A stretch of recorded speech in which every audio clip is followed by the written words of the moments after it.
Imagine பண்ணி பாருங்க, ஒருத்தன் மேலே கண்மூடித்தனமா நம்பிக்கை வச்சிருக்கீங்க. அவனுக்காக உங்கள் ஃபேமிலியை விட்டுட்டு நீங்கள் இவ்வளோ சேர்த்து வச்ச சொத்தை அவன் கையில் கொடுத்துட்டு அவன் சொல்கிற ஃபாரஸ்ட்டில் வந்து வாழ்கிறீங்க. கடைசியாக உங்கள் சாவுக்கு அவனே காரணமாக இருந்தால் எப்படி இருக்கும்? 1978 நவம்பர் 18ஆம் தேதி 900க்கும் மேற்கொண்ட மக்கள் ஜோன்ஸ்டோனில் செத்து போகிறாங்க.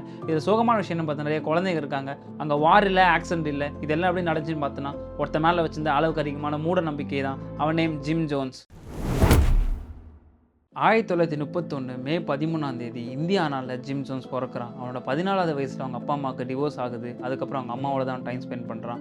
அவனை சின்ன வயசை பற்றி சொல்லணும்னு பார்த்தோன்னா அவனுக்கு அதிகமாக ஃப்ரெண்ட்ஸ் கிடையாது. அவனுக்கு மதம் மேலே ரொம்ப பெரிய ஈடுபாடு வர ஆரம்பிக்குது. அதிகபட்சம் டைம் அவன் சர்ச்சில் ஸ்பெண்ட் பண்ணுறான். எப்படி பீப்புளை இன்ஃப்ளூன்ஸ் பண்ணணும்னு கற்றுக்கிறான். அதெல்லாம் வச்சு அவன் பெரிய ஃபாதராகவும் ஆகிறான். அந்த டைமில் ரேசிசம் அதிகமாக இருந்தனால, அதாவது கருப்பின மக்களை வெறுக்க ஆரம்பித்தாங்க.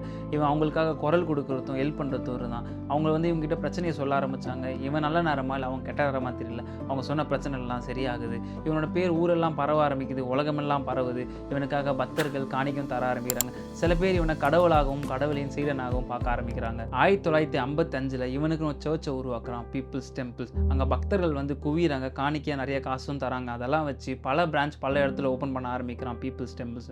நல்லபடியாக போயிட்டு இருக்கும்போது இவன் வாழ்க்கையில் பிரச்சனை 1973 வருது. அதாவது என்னன்னு பார்த்தோன்னா, அவனோட சர்ச்சில் இல்லீகலாக ட்ரக்ஸ் யூஸ் பண்ணுறாங்க. ஆண்கள் மற்றும் பெண்களோட பாலியலில் ஈடுபடுறான்னு இவனை 1973 டிசம்பர் 13ஆம் தேதி அரெஸ்ட் பண்ணுறாங்க. அதுக்கப்புறம் அமெரிக்கா அவனுக்கு செட் ஆகுது முடிவு பண்ணுறான். சவுத் அமெரிக்காவில் கயானால அவனை சாம்ராஜ்யம் உருவாக்கணும் முடிவு பண்ணுறான். அவன் பக்தர்கிட்ட கடவுள் நமக்காக சொர்க்க பூமியை கூடி சீக்கிரம் தரப்போறாரு, அங்கே தான் நம்ம போய் வாழ போகிறோம்னு சொல்கிறாங்க. அவன் பக்தர்களும் கொண்டாடிட்டு இருக்காங்க.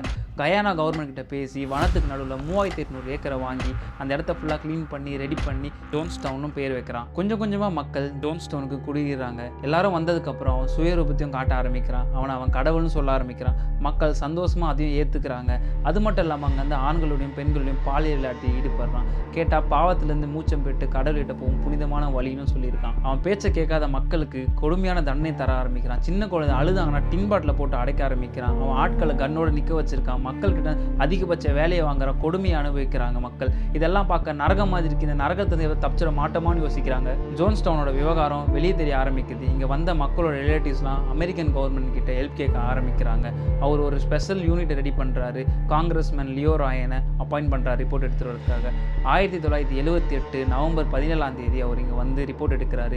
இங்கேருந்து கிளம்பும் போது அங்கேருந்த காவலாளிகள் அவரை சுட்டு சாவடிச்சிருக்காங்க. காங்கிரஸ் உறுப்பினர் சுட்டு கொன்னா என்ன நடக்கும்னு தெரிஞ்ச ஜேம்ஸ் ஒரு முடிவும் எடுக்கிறாரு. அங்கேருந்த மக்கள் எல்லாம் கூப்பிட்டு ஜேம்ஸ் சொல்லியிருக்காங்க, கடவுள் நம்மளை பரலோகத்துக்கு வர சொல்லியிருக்காரு. நம்ம இங்கே செத்து மீண்டும் பரலோகத்தில் பிறந்து எந்த ஒரு கஷ்டமும் இல்லாமல் சந்தோஷமான ஒரு வாழ்க்கையை வாழ போகிறோன்ட்டு ஒரு ட்ரம்மை கொண்டு சொல்லி அதில் சைனடை நிரப்பி இந்த புனிதமான நீரை குடித்து புனிதமான இடத்துக்கு நம்ம போகலாம்னு சொல்லியிருக்கான். லைனில் பல்லில்லாத கிளவி இருக்கும் பல்மொழிக்கும் குழந்தைங்க நின்று வாங்கி அதை குடிச்சிருக்காங்க.